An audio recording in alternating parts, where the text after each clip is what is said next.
Hello, welcome to my YouTube channel again, yaitu Rudy 8. Nah, kali ini kita akan sharing bersama seorang tokoh. Nah, beliau adalah seorang dosen di beberapa universitas ternama di Bandung. Dan beliau juga sudah lama berkecimpung di dalam dunia pendidikan. Mari kita langsung saja untuk mempersingkat waktu. Saya akan perkenalkan, yaitu narasumber saya, yaitu Ibu Restu Desi Maulida MPD. Assalamualaikum, Bu. Waalaikumsalam warahmatullahi. Rudi, apa kabar Rudi? Alhamdulillah baik, Bu. Udah lama nggak ketemu ya, Bu. Iya ya, udah lama. Rudi adalah mahasiswa saya dulu. Diuji sama saya ya skripsinya. Iya betul. Dan ini tuh beliau itu adalah dosen yang menurut saya itu the best banget. Aduh, terima kasih pujiannya. Iya.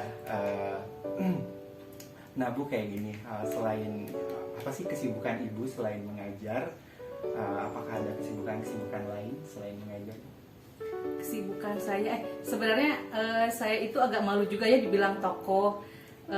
Saya orang biasa aja yang kebetulan udah lama sekali mengajar, juga ada di bidang pendidikan. Nah, saya kemarin juga sempat aktif di beberapa organisasi, aktif di politik. Saya juga mantan caleg, Rudi, nggak tahu ya. Dan saya kalau nggak salah saya pernah dengar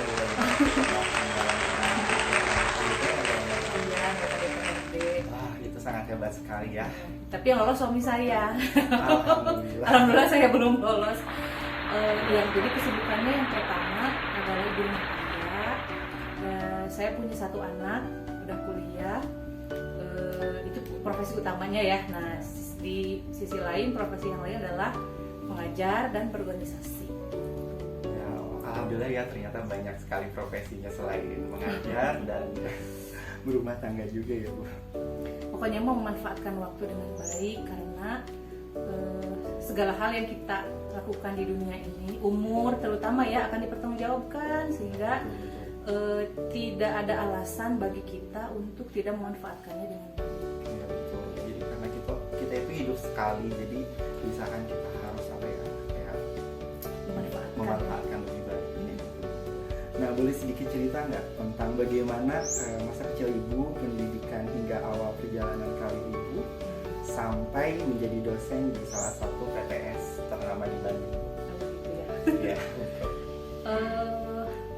Dunia pendidikan memang tidak lepas dari kehidupan saya dari kecil. Jadi saya lahir di keluarga pendidik. Ibu saya pendidik, ayah, uwa, bibi pendidik semua, sehingga tapi tanpa disadari itu mungkin membentuk pola pikir saya untuk senang dunia pendidikan. Walaupun kalau orang zaman dulu ya, orang tua zaman dulu, identiknya kesuksesan itu dulu saya itu sama bapak itu diarahkan, dididik, didoktrin untuk jadi insinyur kimia. Jadi Restu, kamu nanti kuliah di ITB ya, jadi insinyur kimia. Jadi terngiang-ngiang sampai SMP mungkin saya kebayangnya gitu ya. Terus adik saya yang kedua, pokoknya nanti kamu kuliah di Unpad ya, jadi dokter gitu ya. Tapi ternyata Allah menuntun saya untuk menyukai bahasa Inggris. Dari sejak SD sudah bisa bahasa Inggris, sudah suka bahasa Inggris, dan sudah merasa punya kemampuan di situ, sehingga sejak SMA saya tidak ragu untuk memilih jurusan bahasa. Akhirnya saya dapat di kelas 3. Kalau dulu mah penjurusannya kan kelas 3 ya. Iya. Kelas 1 dan 2 masih umum, kelas 3 sudah masuk jurusan bahasa.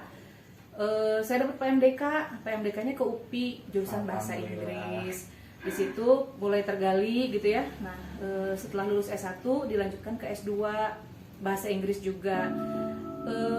Nah, ketika saya sedang S2 ditawari jadi pengajar, dan tidak langsung ke universitas ya, Rud. Jadi saya ini waktu kuliah nih ngelamar dulu ke SD, di SD di tempat saya tinggal gitu ya. Bahkan dulu gaji pertama saya adalah 25.000, mengajar setiap hari Sabtu kelas 5 dan kelas 6 SD. Kemudian saya ngelamar juga ke SD yang lain selama sebulan, mengajar bahasa Inggris kelas 1 sampai kelas 6. Berarti 4 minggu ya, gajinya 50.000 ya, Rud. Selama sebulan. Nah, Tapi itu tidak membuat saya kapok gitu ya. Jadi saya senang mengajar dan saya pikir dan saya sudah mulai tertanam bahwa passion saya di pendidikan. Jadi tidak langsung julup jadi dosen gitu ya. Jadi dari kuliah pun sudah mulai ngajar di SD, ngelamar ke kursusan gitu. Jadi saya alhamdulillah punya pengalaman mengajar di beberapa jenjang pendidikan gitu. Itu adalah pengalaman yang mahal menurut saya ya. Iya betul. Dari profesi emak itu urusannya dengan jam terbang, mengajar, model kayak Rudy itu kan lama-lama kalau sudah lama menggeluti itu jadi makin paham. Ya betul. Pokoknya pengalamannya panjang sekali, begitu banyak manfaat dan yang bisa saya petik dari cerita ini. Nah di sini mungkin sebagai salah satu dosen yang saya idolakan. Jadi dulu itu beliau ini adalah, menurut saya itu beliau adalah sosok dosen yang sangat menginspirasi, terutama dalam cara mengajarnya ya Bu. Cara mengajarnya itu sangat jelas sekali, udah gitu fun juga, menyenangkan dan tentunya tegas. Kalau seandainya mungkin kalau saya salah ya berarti harus dikoreksi. Kayak gitu. Nah ini mungkin sosok dosen inspirasi saya. Nah, di Terima sini kasih ya, walaupun itu kayaknya berlebihan deh pemirsa. Enggak, bener. Ada pemirsa. Serius ini guys. Kalau YouTube apa sih ya? Guys. Itu guys, itu hanya pujian berlebihan Rudy aja guys. Enggak, beneran itu dari lubuk hati saya. Jadi emang beliau ini adalah inspirasi sosok dosen yang ada di hati saya lah. Iya, terima kasih. Dan memang begini ya Rudy, guru itu sebenarnya lebih dari mengajar bagi saya. Jadi profesi ini, guru itu tidak hanya mentransfer ilmu, tetapi juga mendidik anak didiknya. Jadi harus memberi contoh dan melakukan semua hal untuk kepentingan perubahan anak didik menuju yang lebih baik. Saya suka tekankan ya kalau di kelas, apa tujuan kamu belajar? Apa belajar itu definisinya apa? Kita antara pada jawab dan saya bilang begini pada akhirnya. Belajar itu pada hakikatnya adalah berubah menjadi lebih baik. Yang tidak tahu menjadi tahu, yang tidak bisa jadi bisa, yang tidak beradab bisa jadi beradab gitu ya. Kan banyak kalau di kampus juga mahasiswa yang panggil gitu ya. Agak beda. Nah makanya ibu mah suka ditegaskan dari awal. Jadi pertemuan pertama ibu tekankan kepada mereka, belajar itu adalah untuk mengubah cara pandang, mengubah pola pikir, mengubah pribadi dari yang buruk misalnya menjadi baik gitu. Nah kalau tidak ada yang berubah itu berarti harus dicek lagi salah gitu ya. Dan ibu sebagai guru yang dalam peran itu berusaha dengan baik, berusaha keras gitu ya. Bagaimana agar mahasiswa tidak hanya pandai dalam ilmunya, tetapi juga harus bisa ada perubahan dalam karakter, dalam cara pandang, dalam berpikir gitu. Jadi harus di-push gitu sedemikian rupa oleh guru. Dan ibu tidak pernah, dan ibu selalu begini, ini ibu kalian, ini ibu kalian, sehingga apapun misalnya kalian punya masalah apa, sok adu cerita ke ibu. Dan jangan sungkan untuk sharing dengan ibu, karena ini adalah ibu gitu, ibu kalian di kampus gitu. Ya, betul Bu. Jadi inilah keunggulan dari beliau gitu. Beliau itu bukan hanya mengajar, tapi kayak kita juga bisa konsultasi, bisa curhat gitu. Udah gitu bisa banyak belajar juga dari beliau. Nah di sini mungkin bagaimana cara memanajemen waktu ibu antara karir dan keluarga supaya tetap produktif dan bisa mengurus keluarga. Iya. Kadang susah Bu tuh mengurus keluarga dan karir itu. Betul, apalagi begini harus sebenarnya ibu ini kalau sudah menikah, dunia jadi jungkir balik 180 derajat bagi perempuan. Gitu ya, karena ada kewajiban-kewajiban lain, kewajiban-kewajiban tambahan yang harus dijalankan, kayak nyiapin anak, nyiapin suami, beres rumah segala macam. Pada intinya mah semua profesi jika dijalani dengan ikhlas, betul, dengan sadar, dengan sabar, itu kayaknya akan seimbang. Tidak akan pernah tercapai keseimbangan yang ideal gitu, nggak akan pernah ada. Pasti ada sisi nggak enaknya, pasti ada sisi riweuhnya. Tetapi jika kita jalani dengan penuh kesadaran, diniatkan untuk bagian dari ibadah, Ya, betul. ngajar ke kampus ibadah, ngadidik anak orang lain ibadah, berbakti pada suami ibadah, ngurus anak ibadah, nyuci baju. Jadi di tengah ibu harus membuat laporan penelitian untuk jurnal internasional, Iya. itu tahu harus dimasak ya sama. Tahu Nah, ya, Bu? cucian harus dicuci, itu wadah harus dikumbah gitu ya. Itu kalau dilihat dari sudut pandang kehel, pusing, mumet, itu pasti ini can beres, itu harus gini. Harus masak gitu ya. Iya, harus Harus masak, beres. harus nyuci. Tapi kemudian ibu menjadi begini. Ada satu titik di mana ibu berarti kita tidak usah mempush diri sendiri untuk sempurna. Jadi Ya, kadang ibu kayak betul. pokoknya keranjang cucian harus rapi, harus kosong. Ya. Jam 10 malam ibu nyetrika sampai jam 2. Subhanallah. Dipikir-pikir asa. Nah, jadi ya udah nggak apa-apa, toh suami tidak menuntut. Jadi Ya. ibu bisa kalau yang bisa dinantikan ditunda dulu. Mana yang lebih penting? Yang paling penting mah suasana rumah baik, Ya, suasana rumah nyaman, betul. kewajiban-kewajiban yang tidak urgent gitu yang urgent bisa diselesaikan. Pertamakan dulu gitu. Iya, diutamakan. Ya, diutamakan dulu. Gitu. Jadi Subhanallah. dari ya itu tadi ya, diniatkan untuk ibadah aja, itu insya Allah tidak akan bikin kita stres. Ya, bikin kita stres, udah gitu punya beban ya, Bu. Nah gitu. Karena kalau seandainya kita terlalu menargetkan untuk to be the perfect, jadi kayaknya bakal berat gitu. Iya, kayak jadi gitu. capek. Iya, capek. Betul. Dan ini pelajaran untuk saya sendiri. Iya, betul. Jadi harus harus ikhlas, terus karena ibadah, terus Sabar dan gitu. sadar, menyadari posisi kita, menyadari tugas-tugas kita apa gitu ya. Itu juga it helps a lot Ya, banyak untuk luar merilis biasa stres. ya jawabannya, buat buat banyak manfaat. Di tengah aktivitas dan kesibukan yang begitu padat, apakah Ibu masih menyempatkan waktu untuk belajar, dan bagaimana cara belajarnya, Bu? Kadang kayak gini, Bu, kalau seandainya contohnya saya lagi photoshoot, udah gitu tiba-tiba besok harus ujian, nah jadi harus belajar, harus kayak gimana, jadi mungkin gimana manajemen waktunya? Karena sebagai guru, nah justru begini ya, guru itu pasti lebih ribet daripada benar nggak? Rudi kan juga guru ya, Rudi ngajar kan? Iya, ngajar betul. Ribet Jadi banget. sebenarnya guru itu kan harus lebih pintar daripada murid. Guru itu harus lebih siap daripada murid ketika dia akan ke kelas. Daripada nanti kan kalau nggak siap ke kelas mau menyampaikan apa ya. Nah, pasti sebagai guru mah harus menyempatkan belajar, harus menyempatkan membaca. Tetapi di satu sisi juga, nah kesadaran belajar itu juga didasari oleh tugas-tugas ibu sebagai masyarakat gitu ya. Jadi tidak hanya belajar textbook, tapi juga ibu belajar dari lingkungan gitu ya. Dan mempelajari hal-hal yang baru, misalnya sebagai tetangga bagaimana cara bisa berkarya gitu ya, bisa berkarya untuk lingkungan, bagaimana cara bersosial yang baik gitu juga. Yang baik. Tapi kalau untuk masalah belajar textbook itu mah ibu selalu menyempatkan. Ya.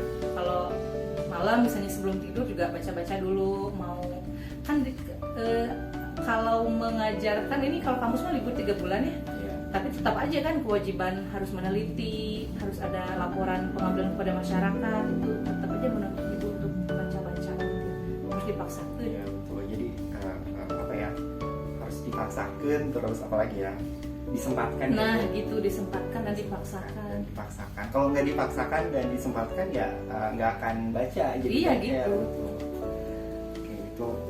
Dan ini juga gini ya, bagi anak-anak muda, mungkin nanti viewer Rudi juga kebanyakan kan pasti anak muda. Ya, betul. Amin. Kesadaran untuk membaca, sebenarnya membaca buku serius gitu ya, di sebagian besar anak muda sebenarnya sedang menurun gitu.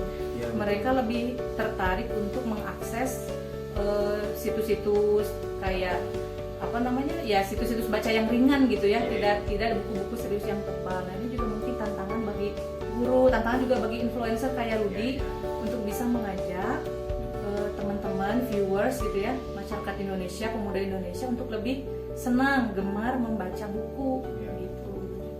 Karena ya untuk diri saya pribadi juga, kalau seandainya nggak didorong suka dengan membaca ya susah gitu untuk pengaplikasiannya. Jadi ya harus harus suka mencoba untuk membaca, karena membaca itu banyak ilmu yang bisa kita dapat. Iya, ya Bu. betul. Coba aja dari buku yang disukai gitu ya, Berawal dari buku yang disukai, udah gitu, iya, gitu. baca-bacaan yang ringan kayak Nah gitu ya, nanti lama-lama juga bisa meningkat. Oke Bu, nah di sini apakah ada trik atau tips khusus dalam belajar yang bisa disampaikan supaya bisa menjadi contoh khususnya bagi diri saya sendiri dan masyarakat banyak di gitu luar ya. sana? Betul. Gitu, kepada Rudy, viewersnya Rudy,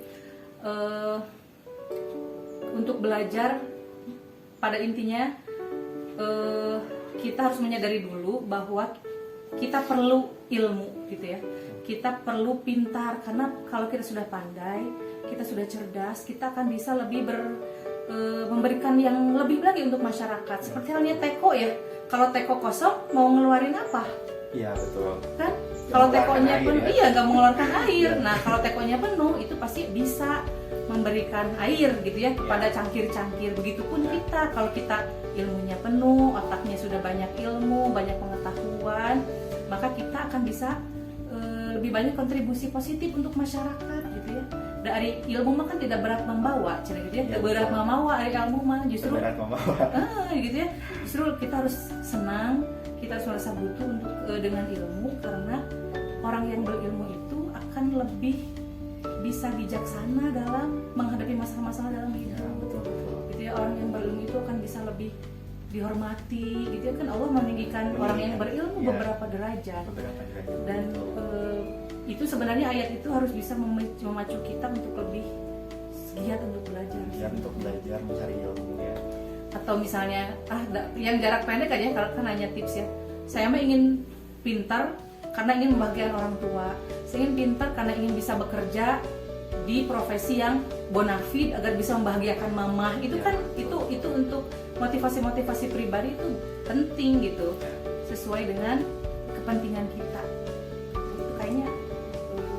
Itu kayaknya dari Ibu tipsnya gitu. Ya, sangat bermanfaat sekali ya. Jadi harus memotivasi diri sendiri untuk giat lagi belajarnya. Nah, berkaitan dengan profesi Ibu saat ini sebagai seorang dosen, dan kemarin-kemarin tadi udah disebutin Ibu sempat mencalonkan diri sebagai anggota DPR. Nah, jadi apa yang mendorong atau memotivasi Ibu pada saat itu ingin mencalonkan diri sebagai DPR? Niat awalnya, kalau Ibu kan mewakili PKS ya, Partai Keadilan Sejahtera. Pada intinya itu waktu itu tidak mencalonkan pribadi, tapi ditunjuk oleh partai karena Ibu kadernya, anggotanya gitu. Tapi pada kemudian ketika Ibu sudah mulai masuk daftar, kemudian ada proses yang dijalani, kemudian menyadari bahwa saya memiliki potensi yang bisa dibagi kepada masyarakat. Saya memiliki potensi yang bisa digunakan untuk kepentingan masyarakat. Itu aja sih niatnya mah, niat ibadah. Apapun usahakan gitu ya. Ibu menyadari juga, jadi apapun usahakan langkah yang kita lakukan, aktivitas yang kita kerjakan, niat-niat dalam hati gitu ya. Bahkan begitupun harus kita didasari oleh keinginan untuk meraih ridho Allah, beribadah, ada apa lagi gitu ya kehidupan di dunia ini. Bahkan katanya begini, sementara. Jadi jika engkau menyadari bahwa betapa cepat orang melupakanmu ketika kamu meninggal, maka yakinlah tidak ada aktivitas yang dilakukan selain untuk mencari keridhaan Allah gitu. Karena kita mah, dan sebenarnya begini, akhir dari kehidupan kita, surga dan neraka, itu sebenarnya harus menjadi motivasi terbesar dalam hidup kita. Ketika kita menyadari bahwa kita akan berakhir di surga, berakhir di neraka, itu sudah menjadi motivasi terkuat seharusnya bagi setiap muslim dalam beraktivitas, dalam berbicara, dalam berpikir, dalam menyusun rencana. Apapun yang kita lakukan itu harus berorientasi ke sana, ke surga gitu. Apapun yang kita kerjakan, ini Rudy punya media untuk bisa mengajak orang dalam kebaikan. Niatkan itu dari dalam hati bahwa ini, channel ini akan saya gunakan untuk berbuat kebaikan, mengajak orang dalam kebaikan, menginspirasi. Sebab itu tadi saya jadi berpikir juga ketika saya mendengar itu ya, membaca kalimat itu, betapa orang cepat melupakan kamu. Seberapa hebatnya kita, seberapa banyak ilmunya kita, seberapa sedermawannya kita ketika sudah meninggal, orang bersedihnya cuma paling seminggu, 2 minggu, gitu Betul. ya. Dan cepat dan dunia akan normal kembali, kehidupan orang-orang yang kita tinggalkan itu kan akan kembali normal aja seperti biasa. Iya. Tapi kita yang mengalaminya berarti harus mempertanggungjawabkan semua yang kita lakukan di dunia di hadapan Allah. Makanya saya juga waktu itu berpikir ya, tiada lain niat saya, niat ibadah dengan cara mengajar, dengan cara ketika ditugaskan untuk menjadi calon anggota legislatif, saya hayu gitu ya. Mudah-mudahan itu tercatat sebagai sebagai ibadah di hadapan Allah. Ya, betul. Subhanallah sekali ya Bu. Jadi motivasi Ibu pas waktu Ibu mau mencalonkan diri sebagai anggota DPR karena niatnya itu untuk ibadah. Ya diharapkan begitu. Kalau jadi ya itu sulit banget karena kan kalau jadi caleg itu promosi diri ya. Iya, betul. Maksudnya misalnya kita ada ngadain kalau Ibu dulu kampanyenya 3M kalau nggak salah ya. Jadi Itu kuncinya ya. jadi maksudnya Promosi tidak ya. bagi-bagi uang gitu karena nggak punya duit ya. Jadi waktu itu jadi lupa lagi ya. Pokoknya ada penyuluhan, Ya. ada pengabdian gitu ya. 3P kalau nggak salah ya, pengabdian, penyuluhan apa gitu satu lagi. Jadi Ibu seringnya bikin acara seminar, bikin subhanallah. bakti sosial. Nah itu teh harus betul-betul diniatkan lillahi ta'ala. Ya, betul. Jangan sampai diniatkan ingin menang gitu. Gitu ya, tapi harus diniatkan lillahi ta'ala. Rudi juga nanti kalau ngajar, usahakan dalam hati ketika pergi ke sekolah gitu ya. Niatkan bismillah saya mau mengajar lillahi ta'ala, mudah-mudahan menjadi ibadah. Di model juga di ini juga ya, di YouTube juga diniatkan ibadah. Betul. Dan saya juga sebagai model nggak pernah kayak membuka endorse untuk baju-baju yang terbuka gitu. Nah kayak itu gitu. bagus Rud. Iya, jadi karena gimana ya kalau seandainya membuka aurat itu kan fotonya sampai dilihat sampai saya meninggal gitu. Nah, Dan gitu, dosanya betul. itu kayaknya masih Iya, terus kemudian ada. dosa jariah. Iya, dosa jariah. Jadi lebih baik saya menutup aurat kalau seandainya nggak sesuai dengan aturan atau prosedur yang saya punya, ya udah saya nggak mau. Iya bagus Rud. Mudah-mudahan profesinya menjadi profesi yang barokah. Iya, amin. Ih, Rudi nggak tuh mewawancarai gurunya sih, jadi ibu kan seperti menasihati anak sendiri. Nggak apa-apa ya? Iya, nggak apa-apa. Saking nge-pension. Oke, untuk pertanyaan selanjutnya, setelah menikah apakah Bapak mendukung untuk mengizinkan Ibu untuk masih berkarir atau gimana? Suami mendukung karena alhamdulillah saya nikah sama orang yang satu frekuensi dan satu frekuensi, sama-sama PKS juga ya, sama-sama dari partai yang sama, sama-sama punya latar belakang pendidikan agama yang sama gitu. Jadi silakan Bu ngajar dengan niat untuk mengajak orang lain berbuat kebaikan gitu. Jadi juga suka nanya, gimana Bu di kampus gimana ngajarnya gitu ya. Dia suka ikut ini juga, memberi saran-saran atau nanti mau bukanya pakai ada ayat apa gitu ya misalnya gitu. Jadi selama itu dalam kebaikan, diniatkan untuk sebagai lahan dakwah gitu ya, mengajak orang dalam kebaikan ya. Alhamdulillah ya Bu, selalu juga mendukung dan support sama frekuensinya ya Bu. Jadi walaupun berefek ya, maksudnya ke itu tadi cucian jadi agak lama gitu ya, sesehe jadi agak-agak nambru, tapi nggak apa-apa. Nah, tapi alhamdulillah semuanya bisa dibereskan. Alhamdulillah sih. Dengan tepat waktu. Oke, adakah pesan atau nasihat yang bisa Ibu berikan khususnya kepada saya sebagai generasi penerus, udah gitu buat anak-anak muda juga di luar sana gitu supaya supaya kita bisa lebih baik lagi ke depan. Ya. Pertama saran Ibu Uma ya, saran Ibu kepada anak-anak muda. Yang pertama, jangan tinggalkan Allah. Selalu libatkan Allah dalam kehidupan kita. Apapun itu ya. Jadi jangan tinggalkan Allah, utamakan Allah. Maka kehidupan kita pun akan beres dengan sendirinya. Jadi biarkanlah Allah yang menyelesaikan semuanya. Yang kedua, orang tua. Jangan tinggalkan orang tua. Gitu ya. Orang tua adalah sumber surga. pintu surga bagi kita. Jadi pintu surga di dunia itu adalah orang tua. Ya. Jadi berbakti kepada orang tua, utamakan orang tua, sayangi orang tua, ekspresikan cintamu kepada orang tua, gitu ya. Sekarang ketika beliau masih ada, ketika kamu masih sehat, gitu ya. Karena dua hal ini, Allah dan orang tua, adalah sumber kebahagiaan kita. Dan ajal itu tidak menunggu taubat, katanya gitu. Ya, betul. Mati itu tidak menunggu sakit, mati itu tidak menunggu tua. Jadi bagi anak muda, jangan tunda-tunda taubat, jangan tunda-tunda menyayangi orang tua. Jadi utamakan mereka, gitu ya, utamakan Allah dan utamakan orang tua. Insya Allah kehidupan kita akan lancar. Oke. Barokah. Subhanallah, ya, pesannya sangat menyentuh sekali. Jadi jangan tinggalkan ibadah, karena ibadah itu kunci dari semuanya ya, Bu. Untuk akhirat, untuk dunia. Nah. Hidup kita ini hanya sementara ya, Bu. Nggak tahu kan besok apakah kita bisa meninggal atau Nah, enggak. gitu. Jadi terima kasih Ibu waktunya. Sama-sama, Rudi. Mudah-mudahan apa yang telah kita sampaikan dan obrolkan bisa bermanfaat buat orang banyak. Saya mohon maaf apabila ada kesalahan kata ya Bu dari saya. Oke, terima kasih. Terus jangan lupa ya buat kalian guys, tolong like dan subscribe akun YouTube saya yang bernama Rudi 8. Mudah-mudahan bermanfaat dan jangan lupa komen. Oke, bye. Bye.